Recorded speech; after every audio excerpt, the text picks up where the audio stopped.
ఓం నమ శివాయ. శ్రీ మాత్రే నమ. ఓం శ్రీ సాయిరాం. అందరికీ నమస్కారం అండి. ఈ నెల 30 ముక్కోటి ఏకాదశి గుర్తుపెట్టుకొని ఆకు తింటే చాలు వద్దన్న ధనం వస్తూనే ఉంటుంది. ఒంట్లోని దరిద్రం పోయి ఆయుష్ పెరుగుతుంది. ముక్కోటి ఏకాదశిని వైకుంఠ ఏకాదశి అని కూడా అంటారు.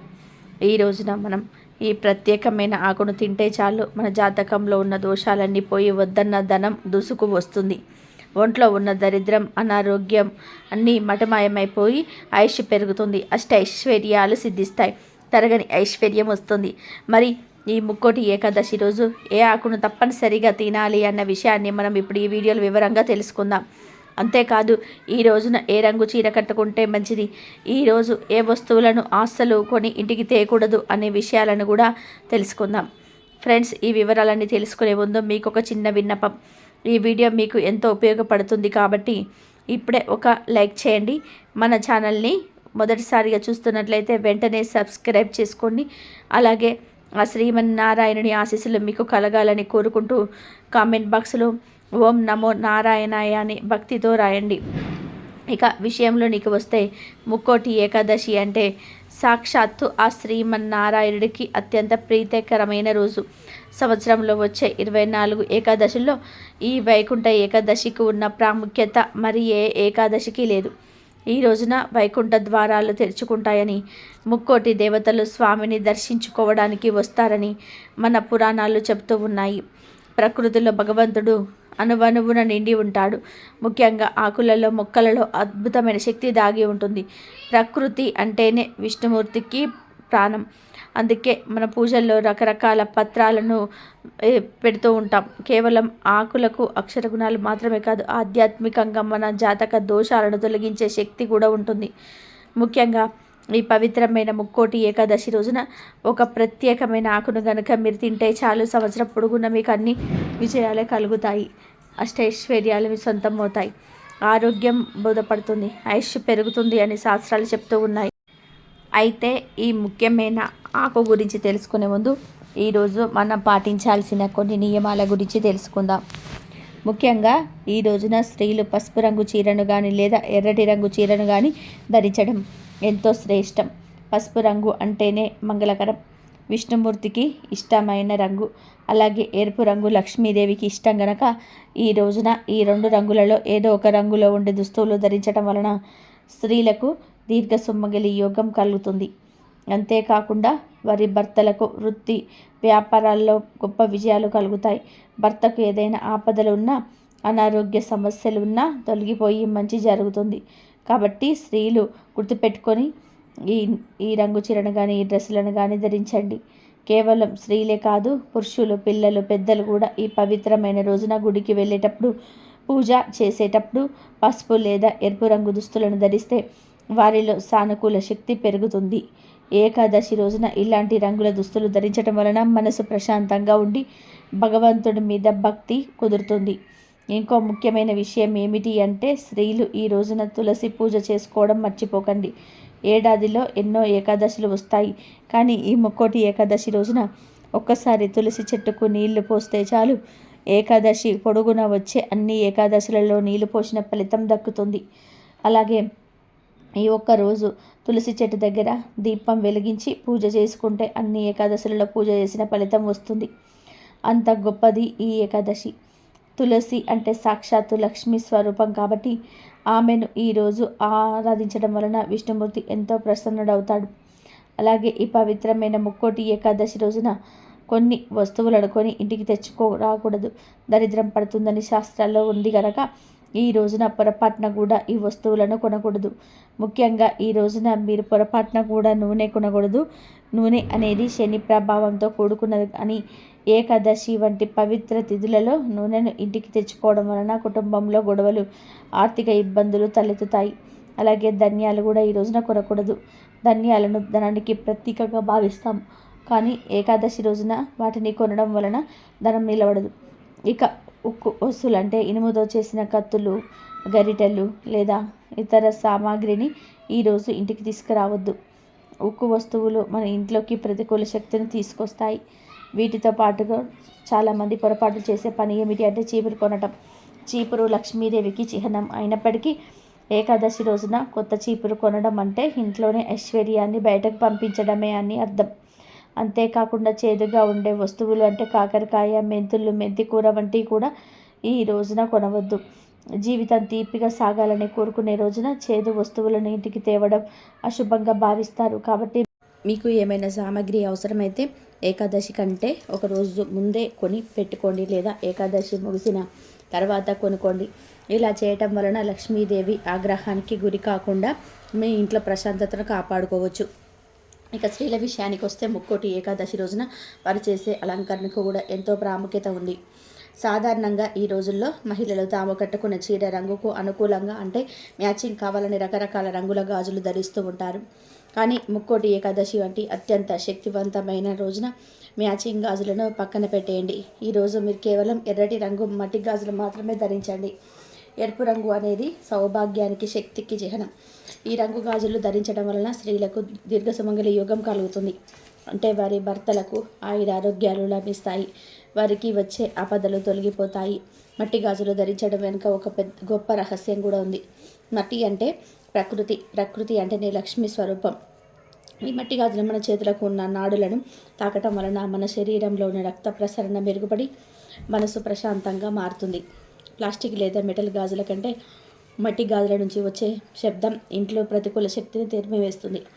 అందుకే మీరు మామూలు రోజుల్లో ఏ గాజులు వేసుకున్నా పర్వాలేదు, కానీ ఈ ముక్కోటి ఏకాదశి రోజున ఎర్రటి మట్టి గాజులను ధరించి పూజ చేసుకోవడం వలన ఆ ఇంట్లో అష్టైశ్వర్యాలు సిద్ధిస్తాయి. లక్ష్మీదేవి ఆ ఇంట్లోనే స్థిర నివాసం ఉంటుంది. కాబట్టి స్త్రీలు ఈ చిన్న విషయాన్ని గుర్తుపెట్టుకొని ఈ ఏకాదశి రోజున ఎర్రటి గాజులతో అలంకరించుకొని ఆ పరమాత్ముడి కృపకు పాత్రులవ్వండి. ఇక ఈ ముక్కోటి ఏకాదశి రోజు ఒక ప్రత్యేకమైన ఆకును తింటే చాలు ఒంట్లోని దరిద్రం పోయి ఆయుష్ పెరుగుతుందని శాస్త్రాలు చెప్తూ ఉన్నాయి. ఎందుకంటే ప్రకృతిలో భాగమైన ఆకులకు మనం ఊహించని అపారమైన శక్తి ఉంటుందని మన పురాణాలు, శాస్త్రాలు ఘంటాపదంగా చెప్తూ ఉన్నాయి. అసలు ఆకులు అంటే ఏమిటి? అవి కేవలం చెట్లకు ఉండే ఫలాలు మాత్రమేనా అంటే కానే కాదు. ప్రకృతి మనం సాక్షాత్తు శ్రీ మహావిష్ణు స్వరూపంగా భావిస్తాము.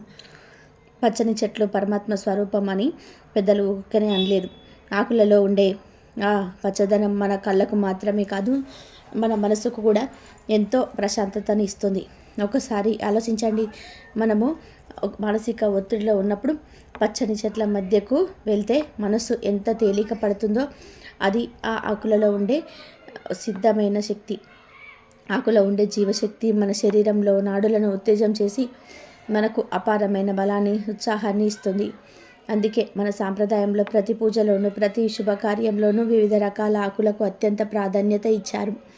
గ్రహ దోషాలను, జాతక దోషాలను తొలగించే శక్తి కూడా కొన్ని ప్రత్యేకమైన ఆకులకు ఉంటుంది.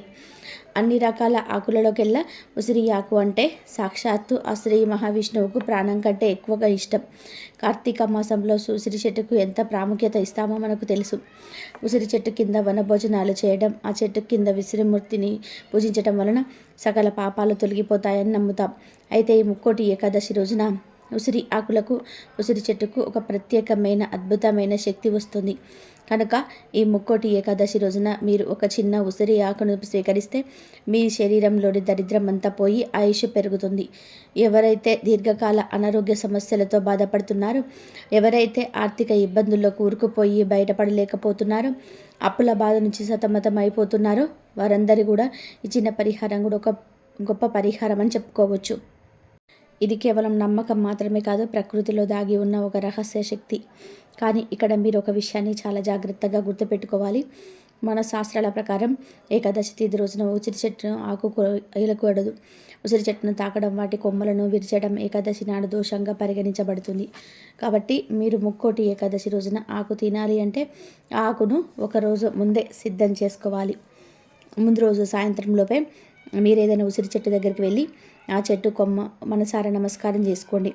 ఓ ఉసిరి చెట్టు తల్లి, రేపు ముక్కోటి ఏకాదశి సందర్భంగా మీ ఆకులను స్వామి ప్రసాదంగా స్వీకరించాలనుకుంటున్నాము. దయచేసి అనుమతించని ప్రార్థించి ఒక చిన్న ఉసిరి రెమ్మను మాత్రమే తెచ్చుకోండి. ఆ తెచ్చిన ఉసిరి ఆకులను ఇంటికి తెచ్చాక మంచినీటితో శుభ్రంగా కడిగి పెట్టుకోండి.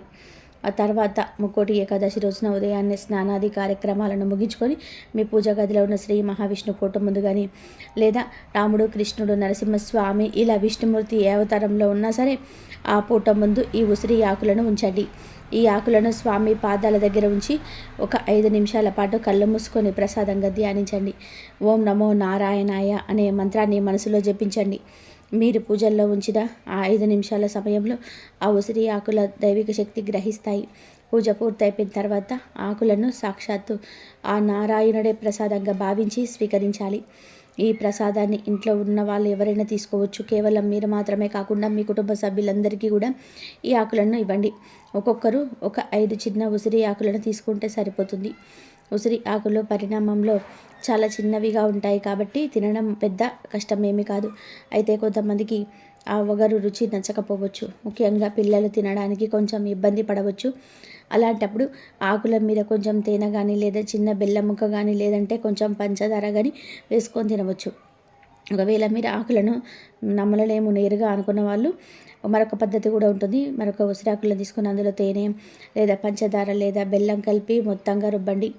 అలా రుబ్బిన మిశ్రమాన్ని ఒక చిన్న గోళీలాగా లేదా చిన్న ఉండలాగా చుట్టి ప్రసాదంలాగా మింగేయవచ్చు. ఏ విధంగా తీసుకున్నా సరే ఆ పవిత్రమైన ఉసిరి ఆకు మీ కడుపులోకి వెళ్ళడం ముఖ్యం. ఇలా చేయడం వల్ల కలిగే ఫలితాలు అమోఘం. సైంటిఫిక్గా చూస్తే ఉసిరిలో ఉండే విటమిన్ సి మరియు ఇతర పోషకాలు మన శరీరంలోని విషతుల్యాలను బయటకు పంపిస్తాయి, రోగనిరోధక శక్తిని పెంచుతాయి.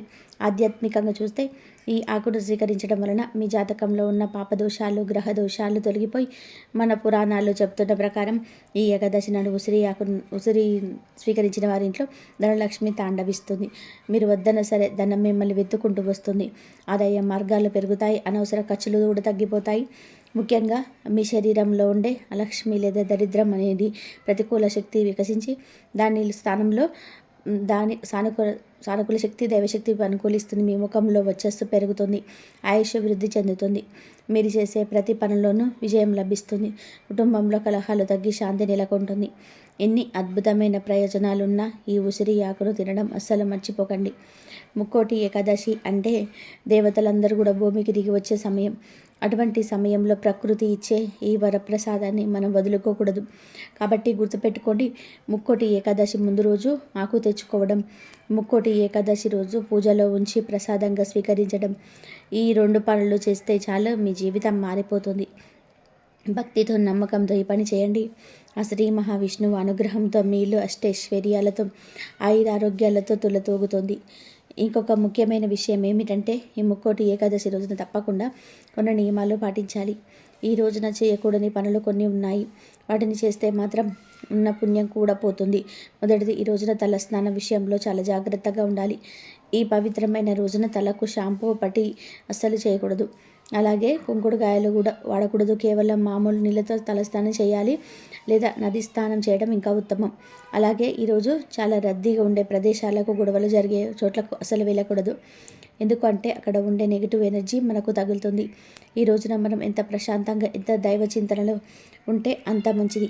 ముఖ్యంగా గమనించాల్సిన ఇంకొక విషయం ఏమిటంటే ఈరోజు తులసి మొక్క జోలికి అసలు వెళ్ళకూడదు. ముక్కోటి ఏకాదశి రోజున తులసి ఆకులను అసలు కోయకూడదు. తులసి దళాలు విష్ణువుకు ప్రీతికరమే, కానీ వాటి ముందు రోజే కోసి పెట్టుకోవాలి తప్ప ఏకాదశి రోజున చెట్టును తాకడం కానీ, ఆకులు తెంపడం కానీ మహాపాపం. అలాగే ఈ రోజున ఇంట్లో గొడవలు పడడం, అబద్ధాలు చెప్పడం, ఇతరులను దూషించడం వంటివి చేస్తే మనం చేసిన పూజ అంతా కూడా బూడిదల పోసిన పన్నీరే అవుతుంది. ఈ రోజున ఉపవాసం ఉండగలిగితే చాలా మంచిది. ఒకవేళ ఆరోగ్యం సహకరించని వారు పలహారాలు తీసుకోవచ్చు, కానీ అన్నం మాత్రం తినకూడదు. ఉల్లి, వెల్లుల్లి, మసాలాలు ఈ రోజున పూర్తిగా మానేయాలి. సాత్విక ఆహారం మాత్రమే తీసుకోవాలి.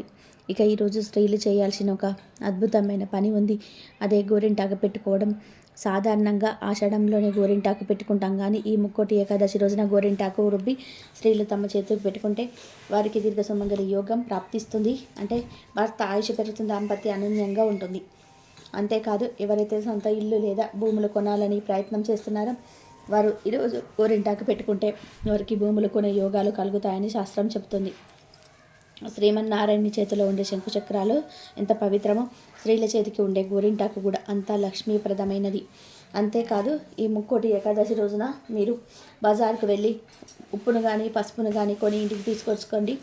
మనం మామూలుగా ఎప్పుడు పడితే అప్పుడు సరుకులు తెచ్చుకుంటాం, కానీ ఈ విశేషమైన రోజున గల్లుడుప్పు ప్యాకెట్ను కానీ లేదా మంచి పసుపు ప్యాకెట్ని కానీ తెచ్చి దేవుడి దగ్గర పెట్టి అక్కడ వంటల్లో వాడడం మొదలు పెడితే ఆ సంవత్సరం అంతా లక్ష్మీదేవి మీ ఇంట్లోనే స్థిర నివాసం ఉంటుంది.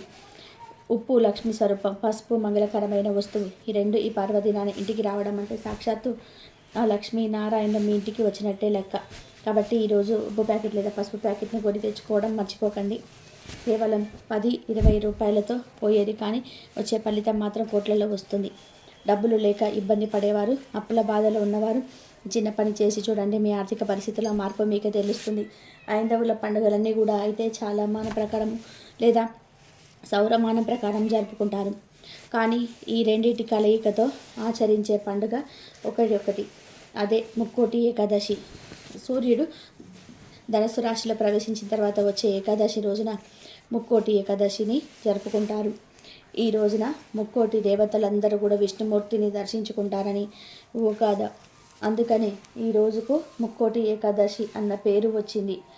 ఇక ఈనాడే మధు కైటవులని రాక్షసులకు శాప విమోచనం కలిగించి వారికి తన వైకుంఠ ద్వారం వద్ద దర్శనాన్ని అనుగ్రహించాడు విష్ణు భగవానుడు.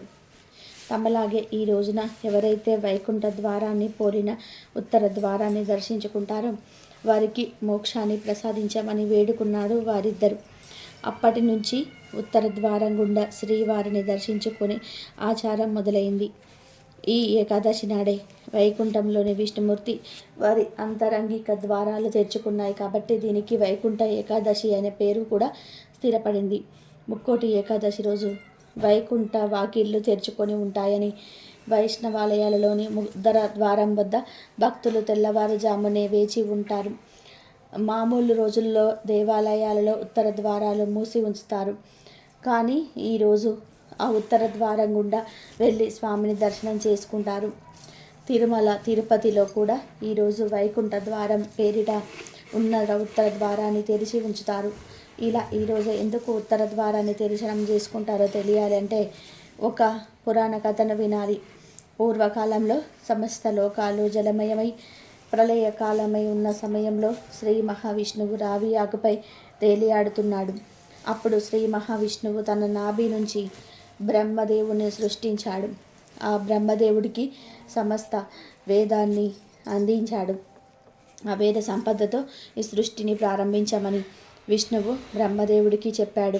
బ్రహ్మ అలాగే చేశాడు. కానీ సృష్టి కార్యం ప్రారంభించిన తర్వాత బ్రహ్మలో అహంకారం మొదలై తాను ఎవరు మర్చిపోయాడు. శ్రీ మహావిష్ణువుని లెక్క చేయలేదు. అప్పుడు శ్రీ మహావిష్ణువు చెవుల నుంచి మధు కైటవులు అనే 2 రాక్షసులు ఆవిర్భవించారు. సాక్షాత్తు విష్ణువు నుంచి ఆవిర్భవించారు కాబట్టి వీరికి విశేషమైన శక్తులు వచ్చాయి. మధు కైటవులు బ్రహ్మదేవుడిని హింసించడం మొదలుపెట్టారు. బ్రహ్మదేవుడు వారిని ఎదిరించి ఎన్నో సంవత్సరాలు యుద్ధం చేసి ఇక విసిగిపోయి నేను వీరిని సృష్టించలేదు, వీరు ఎక్కడి నుంచి వచ్చారు అనే విషయాన్ని తెలుసుకున్నాడు. అప్పుడు బ్రహ్మ అహంకారం తొలగి శ్రీ మహావిష్ణువు దగ్గరికి వెళ్ళి శరణు వేడాడు. అప్పుడు శ్రీ మహావిష్ణువు ఇలా అన్నాడు: బ్రహ్మదేవ, అహంకారం వలన నీకు ఎన్నో కష్టాలు వచ్చాయో చూసావా? అయినా సరే నేను నిన్ను రక్షిస్తాను అని చెప్పి మధు కైటవులను పిలిచి వారితో ఎలా అన్నాడు: మానవులారా, మీరు నా నుంచి ఆవిర్భవించారు కాబట్టి ఈ రాక్షస తత్వం వదిలి ఏదైనా సరే మంచి వరం కోరుకోమని అంటాడు. కానీ మధు కైటవులు విష్ణువుతో, మీరు మాకు వరం ఇవ్వడం ఏమిటి? మేమే మీకు వరం ఇస్తాము, కోరుకో అని అన్నారు. అప్పుడు వారి అహంకారం చూసి శ్రీ మహావిష్ణువు, అయితే నేను నా కోరిక కోరుతున్నాను, మీరు నా చేతిలో చచ్చిపోండి అని కోరుకున్నాడు. దానికి మధు కైటవులు ఇలా అన్నారు: సరే, అయితే మీ చేతులలో మేము మరణిస్తాము, కానీ నువ్వు మాతో ద్వంద్వయుద్ధం చెయ్యాలని చెప్పారు. శ్రీ మహావిష్ణువు దానికి అంగీకరించాడు. అస్త్రాలు లేకుండా చేతులతో పీడు గుద్దులతో వారి మధ్య యుద్ధం జరిగింది. అలా వారు శ్రీ మహావిష్ణువు స్పర్శ తగిలి ఎంతో ఆనందం పొందారు. అప్పుడు మాధవకేటవులకు ఒక ఆలోచన వచ్చింది. శరీరాన్ని తాకితేనే ఇంత ఆనందంగా ఉంటే వైకుంఠంలో ఉంటే ఇంకెంత ఆనందంగా వస్తుందో కదా అని అనుకొని శ్రీ మహావిష్ణువుతో మాకు ఒకే ఒక్క వరం కావాలి, మమ్మల్ని వైకుంఠ లోకాలకు తీసుకువెళ్ళండి, ఎప్పుడు మీతో ఉండే వరాన్ని ఇవ్వండి అని విష్ణుమూర్తిని కోరారు. అప్పుడు శ్రీ మహావిష్ణువు ఇలా అనుకున్నాడు, వీళ్ళు రాక్షసులు కదా, వీరిని వైకుంఠం తీసుకొని వెళ్ళడం న్యాయమేనా, లోకానికి ఇబ్బందికరంగా మారుతుందేమోనని ఆలోచించి వైకుంఠానికి ఉండే ఉత్తర ద్వారాన్ని తెరిపించాడు. ఆ ద్వారం గుండా శ్రీ మహావిష్ణువును దర్శించుకున్న మధుకైటవులు ఆ శ్రీ మహావిష్ణువులో ఐక్యమయ్యారు. మధుకైటవులు విష్ణుమూర్తిలో లీనం అవుతూ మరో వరం కోరుకున్నారు. ఏ భక్తులైతే ముక్కోటి ఏకాదశి రోజున ఉత్తర ద్వారం నుండి మిమ్మల్ని స్మరిస్తూ మిమ్మల్ని దర్శనం చేసుకుంటారు, వారికి కూడా మోక్షం ప్రసాదించమని కోరుకుంటారు. దానికి శ్రీ మహావిష్ణువు కూడా అంగీకరిస్తాడు. ముక్కోటి ఏకాదశి రోజున దేవతలు కూడా ఉత్తర ద్వారం గుండా స్వామివారిని దర్శించుకొని మోక్షాన్ని పొందుతారు. అప్పటి నుంచి ధనుర్మాసంలో వచ్చే మొదటి ఏకాదశి అయినటువంటి ముక్కోటి ఏకాదశి రోజు ఇలా భక్తులు ఉత్తర ద్వారం కూడా శ్రీ మహావిష్ణువుని దర్శించుకొని మోక్షాన్ని పొందుతారు. ఇదే వైకుంఠ ద్వార దర్శనం వెనుక ఉన్న కథ. ఈ ఏకాదశి రోజు మీరు గుడికి వెళ్ళినప్పుడు ఆ గుడిలోనే ఉండిలో ధనంతో పాటు ఒక యాలక్కాయను కూడా వేయండి. అలా వేయడం వలన మీ ఇంట్లో శుభకార్యాలు జరుగుతాయి. ఎవరైతే ఇంట్లో అసలు శుభకార్యాలు జరగటం లేదు అని బాధపడుతుంటారో వారు ఈ రోజున గుడికి వెళ్ళినప్పుడు గుడి ఉండిలో మీరు వేసే ధనంతో పాటుగా ఒక యాలక్కాయను కూడా వేయండి. ఖచ్చితంగా కూడా మీ ఇంట్లో త్వరలోనే ఏదో ఒక శుభకార్యం అయితే జరిగి తీరుతుంది. అదేవిధంగా ఈ ఏకాదశి రోజు తప్పనిసరిగా కూడా ఒక్కసారైనా సరే ఇంట్లో శంఖాన్ని ఊదాలి. శంకు శబ్దం ఎక్కడ ఉంటుందో అక్కడ లక్ష్మీ నారాయణులు ఉంటారని శాస్త్రాలు చెప్తూ ఉన్నాయి. కనుక ఈరోజు ఒక్కసారైనా సరే ఇంట్లో శంఖాన్ని ఊదండి. ఒకవేళ మీ దగ్గర శంఖం లేకపోతే ఈ ఏకాదశిలోపు ఒక శంఖాన్ని అయితే తెచ్చుకొని పూజ గదిలో పెట్టుకోండి. ఏకాదశి రోజు ఆ శంఖాన్ని ఒకసారి ఊరండి, శుభాలను పొందుతారు. ఈ పర్వదిన మార్గశిర మాసంలో కానీ పుష్య మాసంలో కానీ వస్తుంది. ఆషాఢ శుద్ధ ఏకాదశి నాడు జగద్రక్షణ చింతన అనే యోగ నిద్రకు ఉపక్రమించిన శ్రీ మహావిష్ణువు మరల కార్తీక శుద్ధ ఉద్దాన ఏకాదశి నాడు మేల్కొని సర్వ దివ్య మంగళ విగ్రహంతో వస్తాడు. సర్వ దివ్య మంగళ విగ్రహంతో బ్రహ్మ రుద్ర మహేంద్రాది ముక్కోటి దేవతలకు తన దర్శన భాగ్యాన్ని ఈ వైకుంఠ ఏకాదశి నాడు అనుగ్రహిస్తాడు. అలా బ్రహ్మ ముహూర్త కాలంలో ముక్కోటి దేవతలు శ్రీ మహావిష్ణువును సేవించుకునే సమయం అవడంతో దీనికి ముక్కోటి ఏకాదశి అని కూడా పేరు వచ్చింది. పరమ పవిత్రమైన ఈ రోజున ఉత్తర ద్వారం దర్శనతో జన్మ జన్మల పాపాలు తొలగిపోయి పుణ్యలోకాలను ప్రాప్తిస్తాయని అంటారు పెద్దలు. ముక్కోటి ఏకాదశి రోజు దేవుడిపై మనసును పెట్టి దేవుడికి దగ్గరగా ఉండడాన్ని ఉపవాసం అంటారు. దేవుడికి దగ్గరగా ఎలా ఉండాలో శాస్త్రాలలో చెప్పారు. ఏకాదశి అంటే ఏకా ప్లస్ దశ అంటే 11 అని అర్థం. 5 జ్ఞానేంద్రియాలు, 5 కర్మేంద్రియాలు, ఒక మనసు, ఈ 11 ఉండబట్టే మన జీవితం ముందుకు నడుస్తుంది. ఈ 11 ఇంద్రియాలను పవిత్రంగా అదుపులో ఉంచుకోవడమే ఏకాదశి. నాలుక, ముక్కు, చెవి, కన్ను, చర్మం ఇవి 5 జ్ఞానేంద్రియాలు. వీటి వలనే మనకు సెన్స్ తెలుస్తుంది. ఏకాదశి రోజు ఈ 5టిని పవిత్రంగా ఉంచుకోవాలి. నాలుకను పవిత్రంగా ఉంచుకోవడానికి మనం మాంసం మధ్య తాంబూలం వేసుకోవడం, పరుల తిండిని ఏకాదశి రోజున పక్కన పెట్టేయాలి. అలాగే చెవి, ముక్కు, కన్ను, చర్మం వీటికి సంబంధించి కూడా పవిత్రంగా ఉండాలి. అంటే ఇరుగు పొరుగు వారి మీద చాడీలు వినకుండా, చూడకుండా ఉంటే అప్పుడు ఈ జ్ఞానేంద్రియాలను పవిత్రంగా ఉంచుకున్నట్టు అవుతుంది. అలాగే ఏకాదశి రోజున అసలు అభ్యంగన స్నానం చేయకూడదు, అంటే తలంటు స్నానం చేయకూడదు. ఎందుకంటే అది భోగదాయకం. అలాగే ఏకాదశి రోజు క్షౌరం చేయించుకోకూడదు. వాక్కు, చేతులు, కాళ్ళు, మలద్వారం, మూత్రద్వారం ఈ 5 కర్మేంద్రియాలు, ఈ కర్మేంద్రియాలతో కూడా ఎటువంటి తప్పులు చేయకూడదు. అంటే పరులను నిందించకూడదు, బాధ పెట్టకూడదు. పాషాండులతో చర్చలకు, వాదనలకు దిగకండి. అలాగే దశమి రాత్రి నుంచి ద్వాదశి రోజు పారాయణ చేసే వరకు బ్రహ్మచర్యం పాటించాలి. ఇలా ఈ తప్పులు చేయకుండా ఉండగలిగితే కనుక జ్ఞానేంద్రియాలు, కర్మేంద్రియాలు, మనసు ఇవన్నీ పవిత్రంగా ఉంటాయి.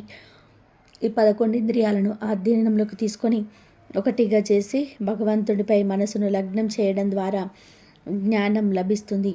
ఈ ఏకాదశి రోజున ఉపవాసం ఉండడం వలన వైకుంఠ వాసం కలుగుతుంది.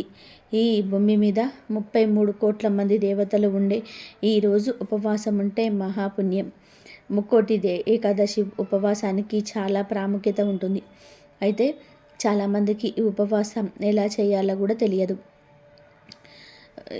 ఏకాదశి, ముక్కోటి ఏకాదశి రోజున ఉపవాసం ఉండాలనుకుంటారు వారు దశమి రోజున రాత్రి ఆహారం కూడా తినకుండా ఉండాలి. కేవలం అల్పాహారం మాత్రమే తీసుకోవాలి. అంటే బియ్యంతో చేసినవి కాకుండా అల్పాహారం మాత్రమే తీసుకోవాలి. ఇక ఏకాదశి రోజున పూర్తిగా ఉపవాసం ఉండాలి. ఈ రోజున తులసి నీటిని మాత్రమే సేవిస్తూ ఉండాలి. ఇక ఈరోజు రాత్రి జాగరణం చేయాలి. జాగారం చేస్తున్న సమయంలో విష్ణు సహస్రనామ పారాయణము, విష్ణుమూర్తికి సంబంధించిన కథలను చదువుకుంటూ ఉండాలి. మరుసటి రోజు అంటే ద్వాదశి నాడు మళ్ళీ శ్రీహరిని దర్శించుకొని ఉపవాస దీక్షను విరమించాలి. ద్వాదశి రోజు ఒక బ్రాహ్మణుడికి ఆహారం పెట్టిన తర్వాత మీరు ఆహారాన్ని స్వీకరించాలి. అప్పుడే ఉపవాస దీక్ష ఫలితం దక్కుతుంది. అలాగే ఈ రోజున ఆవులను పూజిస్తే విశేష ఫలితాలు కలుగుతాయని పండితులు చెప్తున్నారు. ముక్కోటి ఏకాదశి రోజు అసలు ఏమీ తినకుండా ఉండలేని వారికి శాస్త్రం ఒక సలహా ఇచ్చింది. అదేమిటి అంటే ఏకాదశి రోజున పండ్లు, పచ్చిపాలు, ద్రవ పదార్థాలు తీసుకోవచ్చు. ఈరోజు మహాసురుడు అనే రాక్షసుడు బియ్యంలో ఉంటాడని పెద్దలు అంటూ ఉంటారు. కాబట్టి బియ్యంతో కూడుకొని ఉన్నటువంటి ఎటువంటి పదార్థాలైనా సరే ఏకాదశి రోజున తినకూడదు. ఇక ఈ రోజున గుడి పెట్టే నైవేద్యము పండ్లు, పాలు, ద్రవ పదార్థాలు తీసుకోవచ్చు. కానీ వీటిని మితంగా తీసుకోవాలి. తినవచ్చు అన్నారు కదా అని చెప్పి కడుపు నిండా తినకూడదు. ఇక ఈరోజు చిన్నపిల్లలు, గర్భిణీ స్త్రీలు, వృద్ధులు, ఆరోగ్య సమస్యలు ఉన్నవారు ఉపవాసం చేయకపోయినా ఏమీ కాదు. వీరు పూజ, దేవాలయ దర్శనం చేసుకోవడం చాలా మంచిది. ఇలా ముక్కోటి ఏకాదశి రోజు ఉపవాస నియమం పెట్టడం వెనక ఇంకొక ఉద్దేశం కూడా ఉంది. అదేమిటి అంటే అమావాస్య లేదా పౌర్ణమి రోజున మనుషుల మీద చంద్రుడి ప్రభావం చాలా అధికంగా ఉంటుందని అంటూ ఉంటారు. ఆ సమయంలో జీర్ణ సంబంధమైన వ్యాధులు రావడం, మనసులో అలజడి రేగటం వంటి సమస్యలు ఎదురవుతూ ఉంటాయి. ఏకాదశి రోజున ఉపవాసం, జాగరణ పాటించడం ద్వారా శరీరము, మనసు రాబోయే సమస్యలను ఎదుర్కోవడానికి సిద్ధంగా ఉంటుంది. ఇక ఈ సమయంలో భగవంతుడి మీద మనసు లగ్నం చేస్తే పుణ్యం దక్కుతుంది. కాబట్టి ఈ ముక్కోటి ఏకాదశి రోజున ఉపవాసం, జాగరణం చేసి శ్రీహరిని ప్రసన్నం చేసుకోండి. అలాగే ఏకాదశి నాడు ఉపవాసం ఉండేవారు దశమి రోజు రాత్రిన పండ్లు కానీ టిఫిన్ కానీ తిని పడుకోవాలి. ఆ తర్వాత ఏకాదశి రోజున తులసి నీళ్ళను మాత్రమే తీసుకోవాలి. తర్వాత పూర్తిగా ఉపవాసం చేయలేని వారు మాత్రమే పండ్లు, పాలు తీసుకోవాలి. అవి మితంగానే తీసుకోవాలి. ఆ తర్వాత ద్వాదశి రోజున ఒక్కసారిగా ఆహారం తీసుకోకూడదు. ద్వాదశి రోజున దైవ దర్శనం చేసుకున్న తర్వాత టిఫిన్ చేయాలి. మధ్యాహ్నం ఆహారం తీసుకోకూడదు. రాత్రి సమయంలో కూడా టిఫిన్ చేయడం మంచిది. అలాగే ద్వాదశి రోజు మధ్యాహ్నం పడుకోకూడదు. ఒక్క రోజంతా కూడా ఉపశమనం చేసి మరుసటి రోజు వెంటనే ఆహారం తినడం వల్ల జీర్ణకోశ సమస్య, రోగాలు వచ్చే అవకాశం ఉన్నదని వైద్య నిపుణులు చెప్తున్నారు. కూర్మ పురాణం 6 ఉపవాస పద్ధతులను తెలియజేస్తుంది. అవి 1 ఉపవాసము, 2 ఏకభక్షము, 3 నక్తము, 4 ఆయా చిత్తము, 5 స్నానము, 6 తిలదానము. మొదటిగా ఉపవాసం అంటే ఈరోజు శక్తి గలవారు పగలంతా ఆ భోజనంతో గడిపి సాయంకాలంన విష్ణు పూజ చేసి నక్షత్ర దర్శనం అనంతరం తులసి తీర్థం మాత్రమే స్వీకరించాలి. దీనినే ఉపవాసం అంటారు. ఇది సాధ్యం కాని వారు 2వ పద్ధతి ఏకభుక్తము పాటించాలి. అంటే ఉపవాసం సాధ్యం కాని వారు ఉదయం స్నాన, దాన, జపాలను యథావిధిగా చేసుకొని మధ్యాహ్నం భోజనం చేసి రాత్రి భోజనానికి బదులు తులసి తీర్థం మాత్రమే స్వీకరించాలి. దీనిని ఏకభుక్తం అంటారు. ఇది కూడా సాధ్యం కాని వారు 3వ పద్ధతి నక్తము పాటించాలి. అంటే ఈ పద్ధతిలో పగలంతా ఉపసించి రాత్రి నక్షత్ర దర్శనం తర్వాత భోజనం కానీ ఉపహారం కానీ స్వీకరించాలి. దీనిని నక్తము అంటారు. ఇక ఇది కూడా సాధ్యాన్ని కాని వారు 4వది అయినటువంటి ఆయా చిత్తమును పాటించాలి. ఆయా చిత్తమును అంటే భోజనానికి తాము ప్రయత్నించకుండా ఎవరైనా వారికి వారుగా పిలిచి పెడితే మాత్రమే భోజనం చేయడాన్ని ఆయా చిత్తము అంటారు. ఇక ఇది కూడా సాధ్యం కాని వారు 5వ పద్ధతి అయిన స్నానం ఆచరించాలి. అంటే ఈరోజు స్నానం చేసి ఆహార నియమాలు పాటించకుండా దైవనామ స్మరణలో గడపాలి. ఇది కూడా సాధ్యం కాని వారు 6వ పద్ధతి అయినటువంటి తిలదానం చేయవలను. అంటే మంత్రజప విధులు కూడా తెలియని వాళ్ళు ఈరోజు నువ్వుల నూనె ఒక సద్బ్రాహ్మణుడికి దానం చేసినా సరిపోతుంది. దీనినే తిలదానము అంటారు. ఈ 6 పద్ధతులలో ఈరోజు ఏ పద్ధతిని కూడా ఆచరించకుండా ఉంటే వారు 8 యుగాల పాటు కుంభీపాక రౌరవాది నరకాలను పొందుతారని పురాణాలు చెప్తూ ఉన్నాయి.